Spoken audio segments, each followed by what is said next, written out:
छुटकारा कैसे मिले। तो सुखदेव जी कहते हैं कि राजन, एक आप भी सुनिए ध्यान से। एक जंगल में एक कोई व्यक्ति रहता है अपनी कुटिया बना के। बड़ा घनघोर जंगल है, बड़ा भीषण जंगल है। कोई आतो है तो वही जंगल में खो जाए महाराज, बड़ो घनघोर है भैया। राजन, उस घनघोर जंगल में आपको पता है एक व्यक्ति रहते हैं, हिंसा करते हैं, जीवों को मार के मदिरापान करते हैं, मांस भक्षण करते हैं। और उस जंगल में जब कोई व्यक्ति जाता है और वो रास्ता भटक जाता है तो उसी कुटिया में जाता है। एक रात्रि रहने के लिए उन बाबा से वो शरणागति मांगता है कि एक रात रहने की आज्ञा दे दीजिए, सिर्फ एक रात के लिए। वो बाबा कहते हैं भैया ये कुटिया ऐसी है जो एक रात के लिए आता है ना, फिर वो इसे छोड़ना नहीं चाहता। सुनिएगा और समझिएगा। जो भी व्यक्ति आता वो कहता हमें रख लीजिए, तो कहते नहीं नहीं महाराज, यहां रुकोगे तो तुम्हारा जाने का मन नहीं होगा कभी। ये इतनी आसक्ति वाली कुटिया है। राजन, एक दिन तुम्हारे जैसा कोई राजा, बड़ा धर्मात्मा राजा, बड़ा भक्ति वाला राजा, बड़ा दान पुण्य सत्कर्म वाला राजा, एक दिन उस जंगल में पहुंच गया। और जब वो धर्मात्मा राजा जंगल में पहुंचा, रास्ता भटक गया, रात्रि हो गई।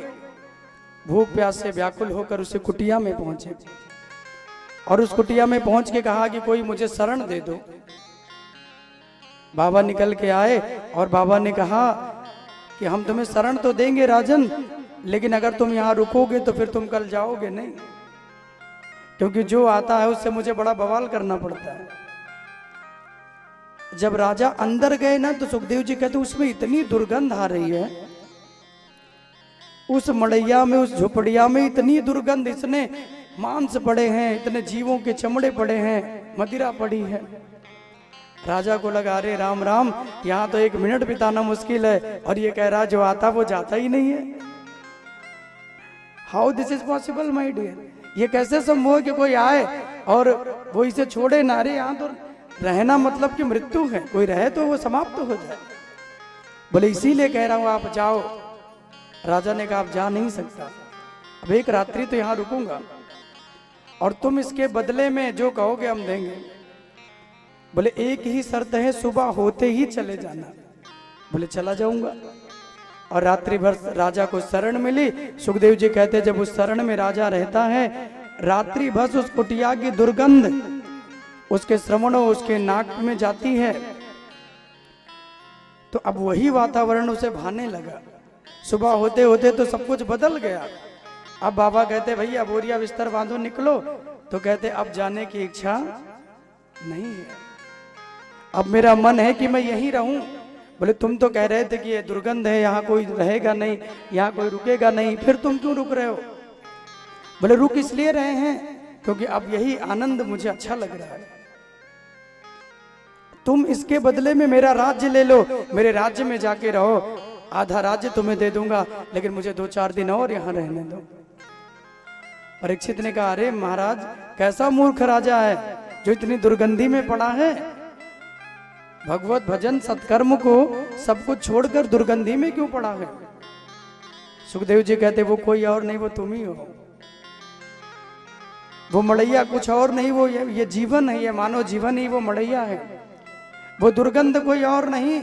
हमारे शरीर में भी तो सारे दुर्गंध के द्वार ही तो हैं।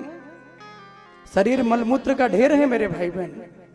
हम इस शरीर को सुंदर मानते हैं, शरीर तो विषाक्तों से भरा है। न जाने कितने विषाक्त इसके अंदर है।